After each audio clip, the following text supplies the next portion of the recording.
제가 본문 17절에서 23절 읽어드리겠습니다. 사람들을 삼가라. 그들이 너희를 공회에 넘겨주겠고 그들의 회당에서 채찍질하리라. 또 너희가 나로 말미암아 총독들과 임금들 앞에 끌려가리니 이는 그들과 이방인에게 증거가 되게 하려 하심이라. 너희를 넘겨줄 때에 어떻게 또는 무엇을 말할까 염려하지 말라. 그때에 너희에게 할 말을 주시리니 말하는 이는 너희가 아니라 너희 속에서 말씀하시느니 곧 너희 아버지의 성령이시니 장차 형제가 형제를 아버지가 자식을 죽이는 데 내어주며 자식들이 부모를 대적하여 죽게 하리라. 또 너희가 내 이름으로 말미암아 모든 사람에게 미움을 받을 것이나 끝까지 견디는 자는 구원을 얻으리라. 이 동네에서 너희를 박해하거든 저 동네로 피하라. 내가 진실로 너희에게 이르노니 이스라엘의 모든 동네를 다 다니지 못하여 인자가 오리라. 아멘. 네.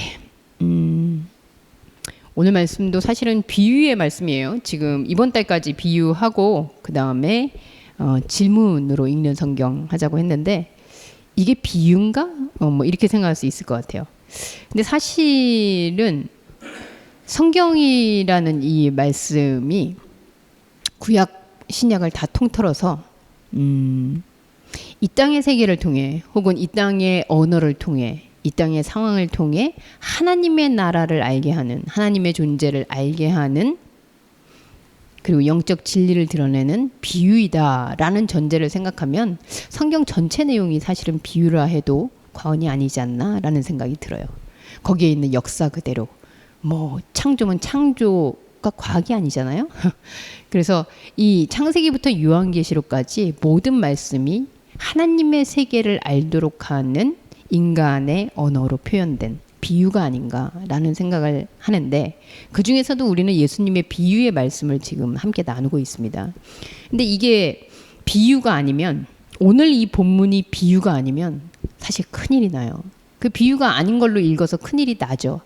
여러분들 한번 본문에서 좀 전에 우리 읽은 본문에 여기 보면 21절 그죠? 사실 여기서는 잠깐 나왔는데 그 뒷부분에 가면 훨씬 더 심하게 나옵니다. 원래 본문에는.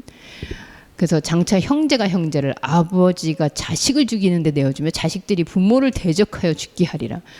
여러분 이 말씀이 비유가 아니고 진짜로 그냥 있는 그대로를 너네는 이렇게 될 것이다 라고 예언의 말씀 그리고 사실로 드러나는 현상의 말씀이라고 한다면 이 어떤 일이 일어나겠어요? 그러니까 사실은 사람들이 기독교에 대해서 뭔가 오해를 하고, 근데 오해도 아니죠. 이 말을 그대로 만약에 현실 언어로 듣는다면 아 이런 종교는 안 믿어야 되는 게 아닌가? 뭐 이런 생각이 들 수 있지 않겠어요? 그래서 이 말씀이 비유라는 것에 저는 맞다 이렇게 생각이 들고요. 한번 예상해 보세요. 이런 내용을 뭐 기독교 전에 들었었거나 아니면 만약에 진짜 이런 말씀을 듣는다면 사람들은 어떤 오해를 할까? 뭐 너무 뻔하죠. 혜민아 그런 종교는 가지도 말아라. 혹은 엣지의 친구들이 그런 종교는 믿을 게 못 된다. 뭐 이렇게 될 텐데 어떻게 그러면은 기독교에서 예수님은 이런 말씀들을 통해서 우리에게 전하고자 하는 그 본래 의미는 뭘까? 라는 부분을 우리는 비유를 통해 계속 찾고 있는 거죠. 이 말씀이 뜻밖에도 지난주 본문에 이어서 가는 말씀이에요. 지난주가 파송에 대한 얘기였거든요. 여행할 때 뭐 저기 준비하지 말아라, 아무데나 들어가라, 뭐 이런 얘기였는데 그 얘기가 끝나는 16절의 이야기, 뱀처럼 지혜롭고 비둘기처럼 순결하라, 이 이야기 다음에 이어서 바로 나오고 있어요. 뭐 예수님이 이어서 얘기를 했느냐 아니냐 이거보다도 어쨌든 편집자가 이 말씀을 그것과 같이 연장선상에서 넣고 있다라는 거는 분명히 그 맥락이 같이 가고 있다라고 들을 수 있거든요. 사실 10장 전체를 여러분들이 읽어보시면 야 어떻게 이렇게 똑같은 얘기를 반복해서 다른 에피소드로 얘기하고 있을까. 그 예수님의 이 스토리텔링 능력을 여러분들이 볼 수 있을 것 같아요. 그래서 이 말씀들이 왜 여행 끝에 이런 말씀이 나올까라고 했을 때 마지막 말씀에 지난주 얘기하면서 결국은 장소가 아닌 존재에게로 간다. 그리고 그 존재의 파송이라는 것은 내 안에 있는 나의 영적 자아와 또 현상적 자아. 그래서 현상적 자아를 끊임없이 현상으로 돌려보내고. 그게 파송이다. 이렇게 이야기했었어요. 그럼 그렇게 계속 분리를 시키고 있는 그 분리를 경험할 때 그거를 다른 이야기로 한다면 우리는 성경에서 뭐 내가 주님과 함께 죽는 것일 수도 있고요. 그리고 회개일 수도 있겠고요. 다양한 언어로 표현할 수 있겠죠. 뭐 기도도 마찬가지일 것 같아요. 기도라는 게 하나님하고 나라는 관계성에서 내가 어떤 모습인지를 돌려보는 것. 그리고 내가 하나님이라고 믿고 있던 것을 내보내는 것. 뭐 이렇게 생각하면 찬양도 마찬가지겠죠. 모든 기독교 교리의 단어 속에는 사실은 영적 세계와 현상적 세계를 끊임없이 분리하면서 나는 누구지? 라는 부분들을 찾아가는 여정이 아닌가. 그래서 사실은 예수님, 이것은 제가 이따가 얘기하겠지만 정말 예수님의 집착인가 나의 집착인가 이런 생각이 들 정도로 같은 이야기를 끊임없이 반복합니다. 근데 같은 이야기의 반복이라고 했을 때 제가 요즘 저는 몸이 안 좋다 그러면 한의원을 가요. 여러분들도 한의원 가시죠? 네, 한의원 왜 갑니까? 지혜님. 한의원 가면 뭐가 좋아요? 양방 갈 때보다. 침을 놔주면 어떻게 돼요? 혈액순환이 잘 되는 것 같아. 그러니까 어떤 면에서 우리는 병을 고친다 이렇게 얘기를 하지만 사실은 원래의 몸 상태로 되돌려주는 거죠. 예, 막혀있는 게 있다면 그거를 풀어주고 그리고 어딘가에 있어서 내가 제 기능을 못하고 있다면 그 기능이 원래의 기능을 하도록 하는 게 사실 치유라고 봐야 될 것 같아요. 근데 그게 아니라 나는 맨날 병원에 갈 때마다 새로운 사람이 되어서 오고 싶어. 이거는 성형외과죠. 네, 늘 나는 새 사람이 되어서 나오고 싶어. 이전에 없던 기능을 갖고 싶어. 뭐 이건 아니잖아요. 그러니까 예수의 말씀이 우리를 치유하고 우리를 돌아보게 한다라고 했을 때 사실은 새로움을 찾는 것이 아니라 늘 여러분들은 일주일에 한 번씩 사실은 우리가 이렇게 공동체로 모여서 원래의 음을 내가 잘 갖고 있나? 원래의 내 본질의 기능이 제대로 돌아가고 있나? 그래서 늘 새롭게 조율하는 것과 같다라고 생각이 들어요. 그래서 그런 기능에 있어서 이 말씀들이 사실은 여러분들에게 새로운 말씀이라는 그 역할은 늘 원래의 말씀이 뭐지? 원래의 인간이 가지고 있는 기능이 뭐지? 원래의 우리와 하나님의 관계가 뭐지? 를 생각하게 하는 그게 일어날 때 우리는 말씀을 듣는다, 말씀을 산다, 말씀으로 인식한다 이런 것들이 가능해지는 것 같아요.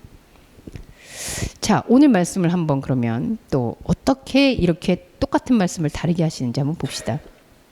17절에 보면 오늘 사람들을 삼가라 이렇게 말씀이 나옵니다. 참 이렇게 편가르는 거 별로 안 좋아하는데 사람들을 삼가라. 그들이 너희를 공회에 넘겨주겠고 그들의 회당에서 채찍질하리라. 여러분 이 어떤 사람들일까요? 사람들을 삼가라 했는데 이 사람들이 공회에 넘겨주고 회당에서 채찍질합니다.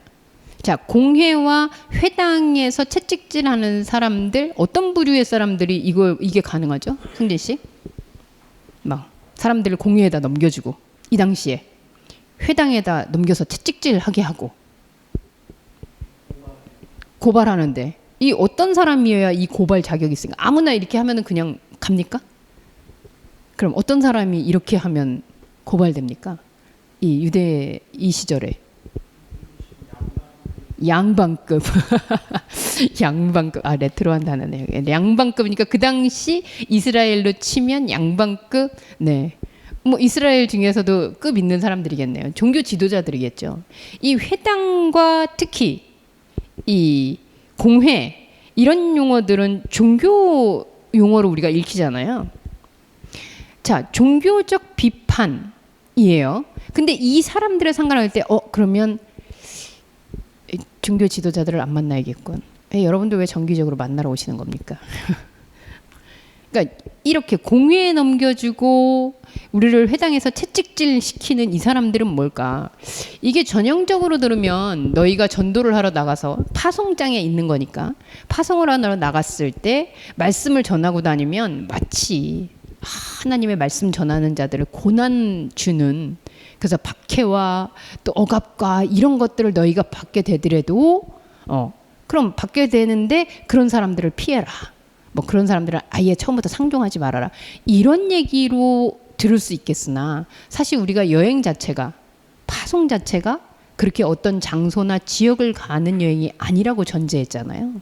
그렇다면 이것도 마찬가지겠죠. 이 사람들은 어떤 사람이냐? 도대체 이 세상으로부터 분리될 때, 세상으로부터 내가 파송될 때 나타나는, 그때 나타나는 사람들인데, 그렇죠. 우리로 하여금 종교적으로 판단하는 사람들이에요. 사람들보다는 존재라고 해야겠네요. 어디에 있는? 밖에 있는? 그렇죠. 안에 있는. 내 안에서 뭐 하려고 그러면, 야, 너 얼마 전에 득현 씨가 저한테 그런 것 같아요. 제가 얼마나 뭐 어떤 사람이라 그랬더라. 뭐 하여튼 제가 얼마나 종교적으로 이렇게 아닌 사람인지 목사님이 몰라서 그래요. 뭐 이래 비슷한 얘기를 했던 것 같아요. 스스로 제가 그런 게 아니고요. 제가 정죄한 게 아니고 내 안에서 스스로 너는 종교적으로 아니야. 너는 하나님 믿는다며 너는 안 돼. 너는 그렇게 해가지고 무슨 믿음의 사람이야. 이 판단을 누가 해요? 내 안에서 하는 거죠. 늘 우리를 그래서 종교 재판의 자리에다가 갖다 앉혀놔요. 아니, 앉혀놓는 것도 아니죠. 세워놔요. 우리 안에서. 그 사람들, 그 존재, 우리 안에 있는 그 종교심 삼가라는 거예요. 원래 만약에 진짜로 이 회당에서 채찍질 당하고 공회에 넘겨주는 건 하나님 앞에서의 혹은 신앙적으로 뭔가 문제가 있거나 판단받거나 심판받아야 될 상황인데, 진짜로 그렇다면 사람들이 아니라 죄를 삼가하라. 종교적 율법을 거르는 것을 삼가하라. 이렇게 얘기해야 되죠. 그런데 그 사람들을 삼가하라 라는 것은 그 안에 있는 끊임없이 종교적 잣대를 가지고 나를 비판하고 있는 그 내 안의 종교 지도자, 내 안의 고발자. 우리 유진님 예전에 이 고발자 많이 키우셨죠? 네. 그래서 고발자가 늘 쫓아다녀. 배심원들이 늘 내 앞에 있어. 그래서 난 늘 심판받아. 조심하라. 그걸 삼가라는 거예요. 내가 세상으로부터 분리될 때. 자, 그런데 이 사람들이 안 통해요? 이 종교심에 대해서 또 분리시켜요? 그러면 또 너희가 나로 말미암아 총독들과 임금들 앞에 끌려가리니 이는 그들과 이방인에게 증거가 되게 하려니라. 뭐 그 당시에 이 사람들이 우리가 역사적으로 알고 있지만 예수를 믿던 사람들이 진짜로 정치 지도자들한테도 끌려가고 막 순교를 당하고 박해를 다녔기 때문에 우리는 그때 그런 건가 이렇게 생각할 수 있겠지만, 그럼 지금 우리가 그리스도로 말미암아 총독과 임금들, 어떻게 김인선님, 어떻게 윤석열 대통령께 끌려가 본 적 있습니까? 제가 배원장 PD님 결혼하는데 갑자기 다들 놀랬잖아요. 전부 다. 근데 하나같이 왜? 이런 반응이었어요. 와도 아니고. 그래서 결국은 미안하지만 이거는 오프 더 레코드입니다. 네, 잘라주세요 나중에. 그래서 이름을 뒤집어 놨어요 결국. 나중에. 그래서 하는데 결혼하는데 방해된다고 이름을 뒤집어 놨어요. 뭐 어쨌든 총독, 임금 이런 사람들한테 끌려가는 건 뭡니까? 여러분, 종교가 안 통하면요 상식으로 또 쳐요. 우리 안에서 끊임없이, 그러니까 세상은 세상으로, 영은 영으로 이렇게 분리되어서 우리가 파송하고 그 파송이 계속 순환적으로 지속되고 있을 때 일어나는 일들이 세상에서 일어나는 세상의 잣대로의 비판, 종교적 잣대로의 비판, 이런 것들이 계속 일어나는 상태가 되는 거죠. 그러면 이런 상태가 지속될 때 우리 안에 어떻게 될까? 아까 그 시인이, 우리 윤동주 시인이 고백했던 것처럼 내가 나를 미워했다가 또 그랬다가 불쌍했다가 미워했다가 불쌍했다가 이런 모습들이 우리 안에 끊임없이 있겠죠. 우리 안에서 일어나는. 그런데 그럴 때에 19절 이렇게 얘기합니다. 너희를 넘겨줄 때에 어떻게 또는 무엇을 말할까 염려하지 말라. 그때 너희에게 할 말을 주시니. 참 아름답죠? 우리가 막 그렇게 해가지고 고민하고 그냥 영화적으로 순교당하고 내가 어려움 당하고 이럴 때 나는 말도 못하는데 갑자기 막 성령께서 말씀을 주셔가지고 근데 저는 이게 내가 말을 못하는데 하나님이 나 대신 말을 시켜주시는구나 이런 생각보다는 그럼 난 뭐지? 난 껍데기인가? 나는 가만히 있는데 이렇게 막 복화술 하듯이 인형이 그냥 있고 옆에 있는 사람이 막 얘기해주는 그럼 성령은 우리를 복화술자로 만드는 건가? 아니 갔을 때 그때의 내가 나는 주님을 위해서 살고 있었습니다. 이러면서 내가 좀 멋들어지게 그때 할 말을 가지고 있다가 좀 이렇게 해야 되는 거 아닌가? 근데 아무 말도 하지 말고 성령이 알아서 얘기한다니까 너는 가만히 있어라. 무엇을 말할까 염려하지도 말아라. 여러분 생각나세요? 모세는 처음 하나님이 부를 때 무엇을 말할까 염려해서 누구를 데려왔습니까? 네, 아론 데려오잖아요. 네. 대변인이라도 데려와야지. 내가 말을 못하면. 근데 그러니까 사실은 모세가 뻘짓했다는 게 여기서 다 나오죠. 무엇을 말할까 염려하지 말라. 이건 뭘까요? 그때 너희에게 할 말을 주시니. 그리고 20절에 이렇게 얘기해요. 말하는 이가 너희가 아니라 그죠? 너희 속에서 말씀하시는 이 너희 아버지 성령이시니. 자, 너희 속에서 말씀하신다.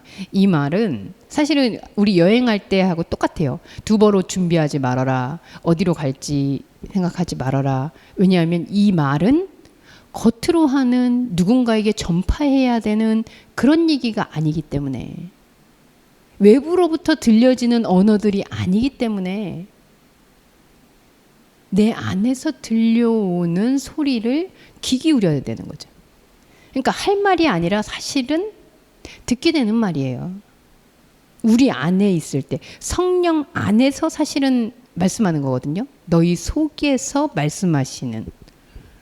그러니까 이게 내가 말씀을 준비하고 내가 언제든지 하나님에 대해서 나가서 전파할 말씀을 준비하면서 지난번에도 얘기했잖아요. 회개하라 천국이 가까웠다는 나가서 남한테 전파하는 게 아니고 내 안에서 그리스도가 있음을 확인하는 작업이다.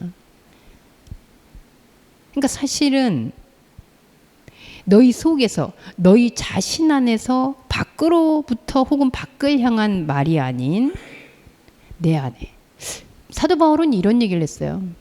부득불 내가 복음을 전한다. 그래서 이제 이 말씀을 좀 오해하면 성령이 나한테 말씀을 주셨기 때문에 제가 그렇게 얘기하는 거죠.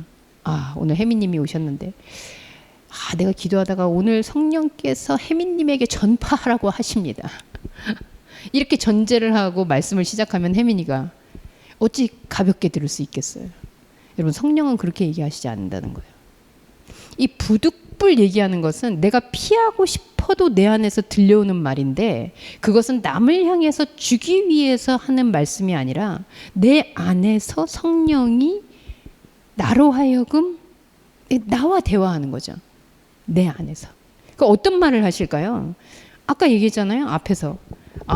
내 안에서 공예와 회당으로 내가 끌고 가는구나. 내 안에서 내가 세상의 상식과 세상의 권력의 끝이라고 생각하는 거기까지 나를 끌어올리는구나. 그것들을 내 안에서 발견하게 되는 그 언어. 그게 성령이 하시는 언어겠죠.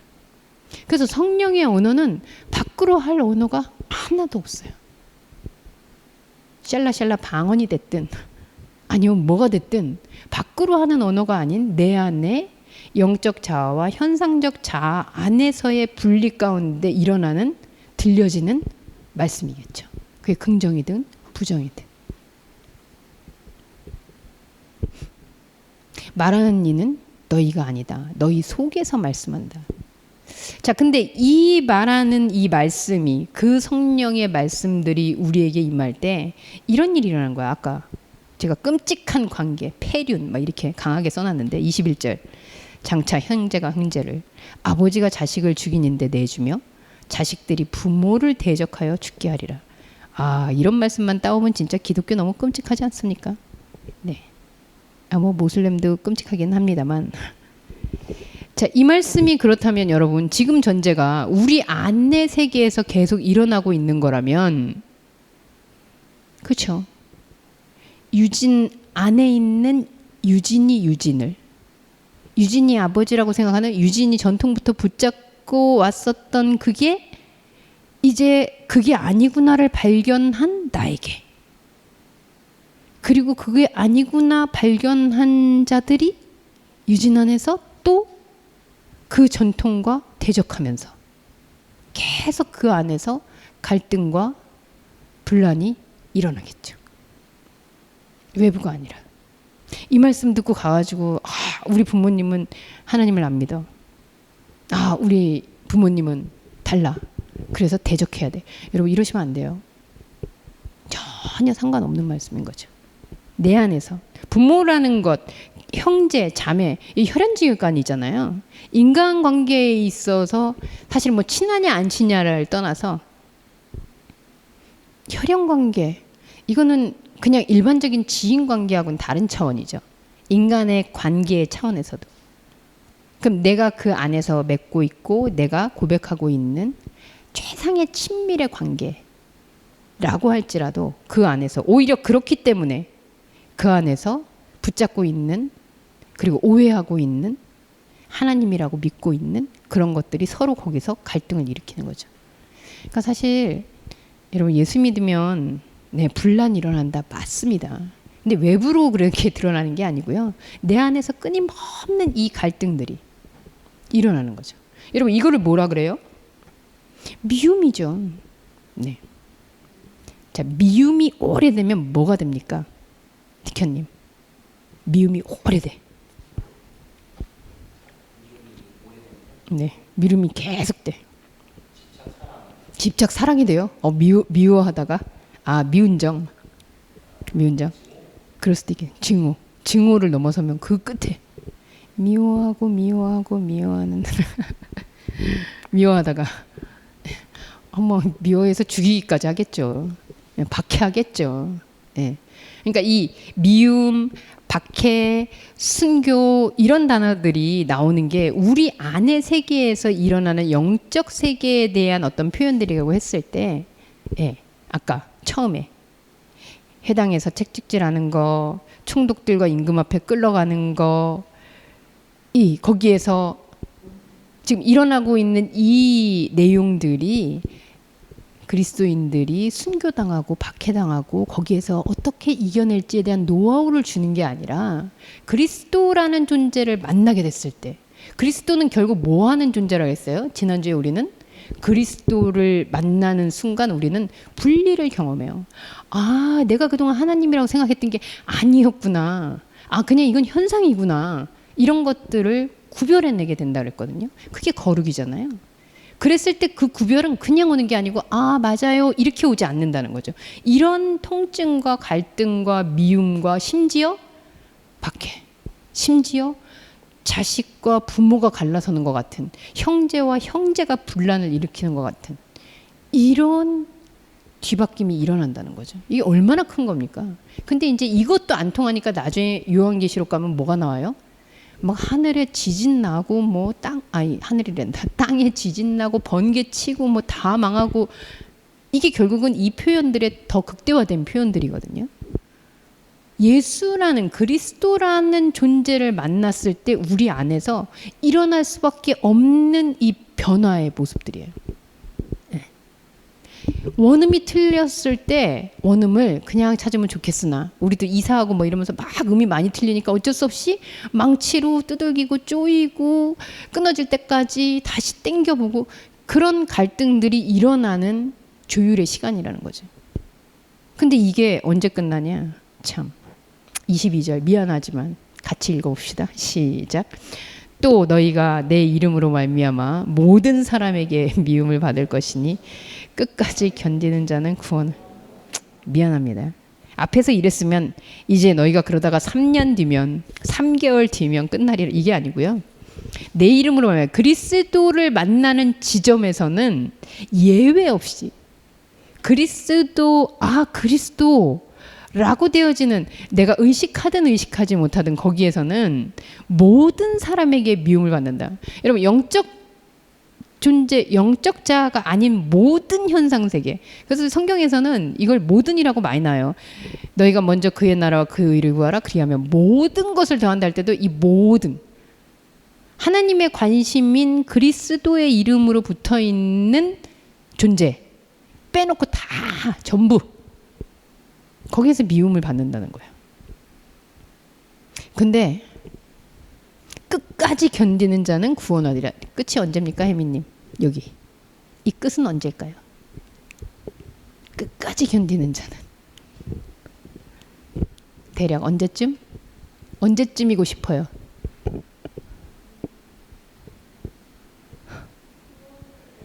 구원을 얻는 순간까지 얼만큼 기다릴 수 있어요? 그럼 이렇게 얘기하지. 지금 당장이요. 지금 끝났어요. 지금 막 끝났어요. 이래야 되는 거 아니에요? 예. 네.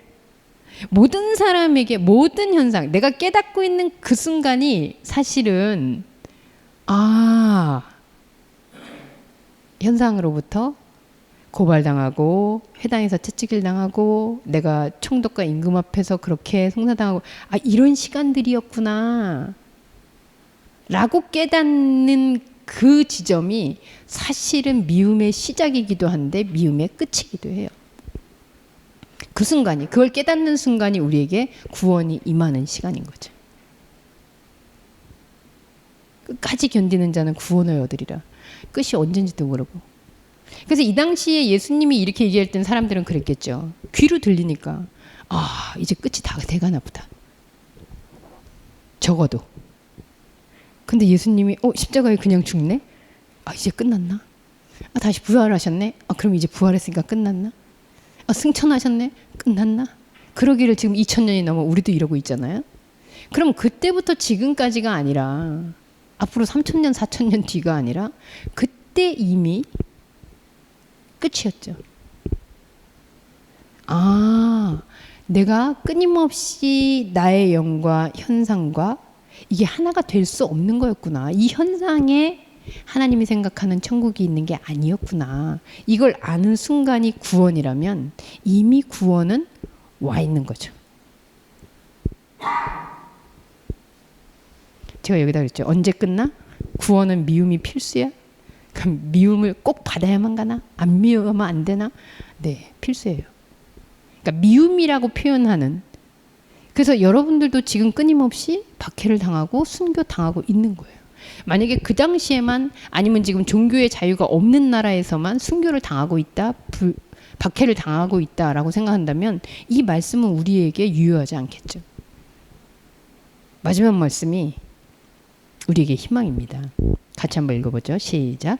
이 동네에서 너희를 박해하거든 저 동네로 피하라. 내가 진실로 너희에게 이르노니 이스라엘의 모든 동네를 다 다니지 못하여 인자가 오리라.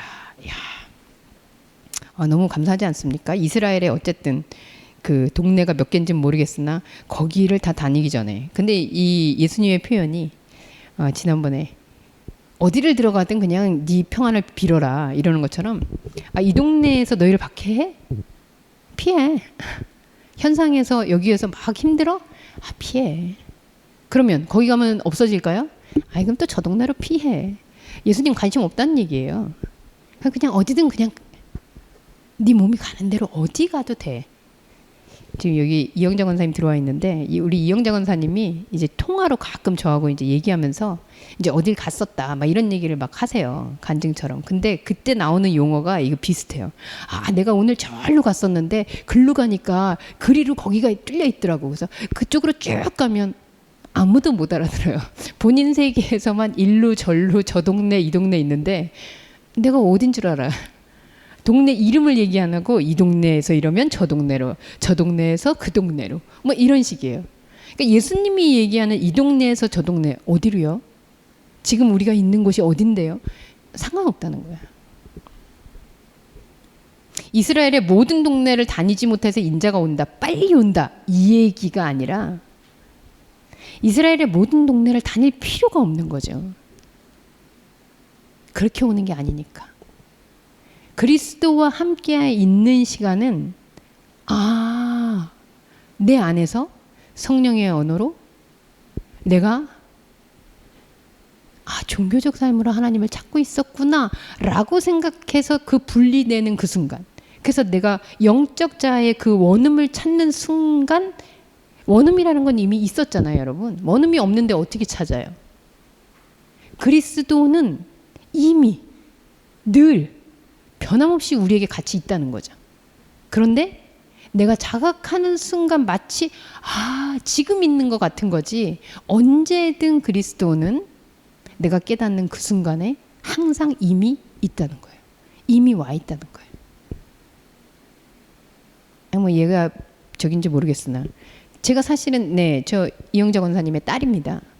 근데 제가 평소에 잊고 살아요. 근데 엄마 얼굴을 보는 순간 그때부터 제가 엄마라 부르죠. 엄마는 이미 있었어요. 내가 엄마라는 역할과 엄마를 대면해서 부를 일이 없었던 거지. 그리스도는 이미 우리와 함께하고 있어요. 언제든 변함없이.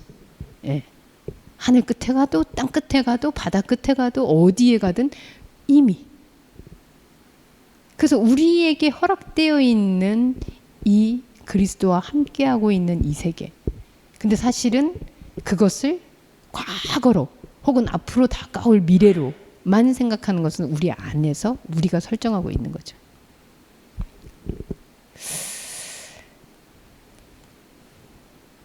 처음에 얘기했습니다, 여러분. 저는 한의원을 다닙니다.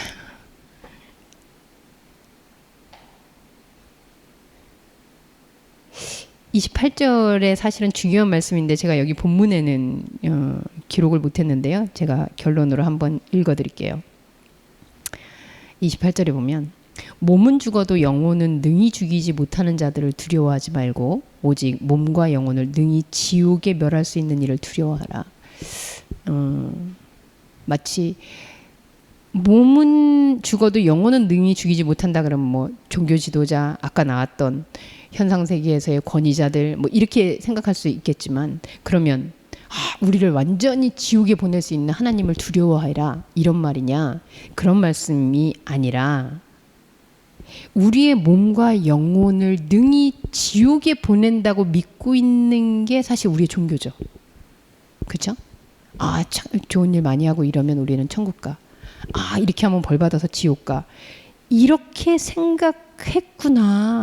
내가 그런 프레임으로 나를 종교라는 데 노출시키고 있었구나를 발견하게 하는 이가 누구예요? 그리스도겠죠. 하나님이겠죠. 그것을 발견하게 하시는 이. 그러니까 하나님이 심판하신다. 우리를 지옥에 보내고 천국에 보내고 이런 역할을 하는 분이 하나님이 아니라 우리로 하여금 하나님은 천국에 보내게 하는 분이야. 하나님은 지옥에 떨어지게 하는 분이야 라고 내가 종교적으로 늘 나를 공회에 넘겨주고 회당에서 채찍질하고 때로는 상식으로 나를 판단하고 세상의 능력으로 나를 잣대질하고 있었구나 라고 깨닫게 하는 그분이 바로 하나님이신 거죠. 그게 하나님의 심판이라는 거죠. 그러니까 심판 그럼 마치 두려워 떨고 내가 막 벌 받을까 봐 지옥 갈까 봐, 그게 아니고요. 우리로 하여금 내가 지금 원음에서 다른 소리를 내고 있었구나. 피치가 안 맞는데 계속 부르고 있었구나를 알게 하시는 이. 그분이 바로 우리가 두려워한다는, 경외한다는 건데요. 근데 우리가 거꾸로 두려워하는 거예요. 안 두려워해야 할 건 두려워하고 있고 진짜 경외해야 할 것들에 대해선 경외하지 못하고 있는. 예수는 바로 오늘 우리에게 말씀하십니다. 무엇이 미움이고 무엇이 박해인가? 그래서 제가 제목을 그렇게 썼잖아요. 박해, 미움받을 용기, 뭐 믿음받을 용기라는 그 유명한 베스트셀러가 있었지만 용기가 아니에요. 미움을 받아야 하냐 아니냐도 아니에요. 박해와 미움은 우리 안에 일어나야 되는 거예요. 그걸 대면해야 하는 거예요. 누가? 현상의 나와 영적인 자와 그리고 그것을 알게 하는 그리스도가 끊임없이 호흡하는 방식이 우리 안에서 박해가 일어나고 미움이 일어날 때, 아, 내가 그리스도와 함께하고 있구나. 그래서 순교, 박해, 미움이 의미가 되는 그런 하나님의 세계를 함께 공유하는 저와 여러분들이 되기를 소원합니다. 기도하겠습니다. 하나님, 하나님의 말씀을 비유로 생각하면 어찌 보면 현상에서 우리는 아무것도 안 해야 되는 것 같습니다. 그런데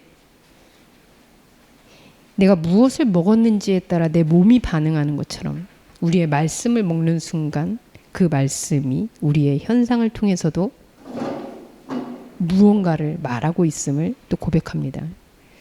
자꾸만 내가 앞서서 뭔가를 얘기하려고 하고 내가 먼저 판단하려고 하고 무언가 나를 잣대질하려고 하고 세상에 견주면서 마치 하나님이 나에게 말씀하시는 거라고 오해할 만한 우리의 삶의 패턴을 잠시 멈추고 그리스도 안에서 성령이 하시는 그 원리가 무엇인지를 생각하기를 원합니다. 우리의 생각을 멈추지 않게 하시고 우리 안에서 일어나는 이 미움, 박해 그리고 끝까지 견디는 그 마음이 무엇인지를 한 번 더 생각하는 자각의 시간 되게 하여 주옵소서. 예수님의 이름으로 기도합니다.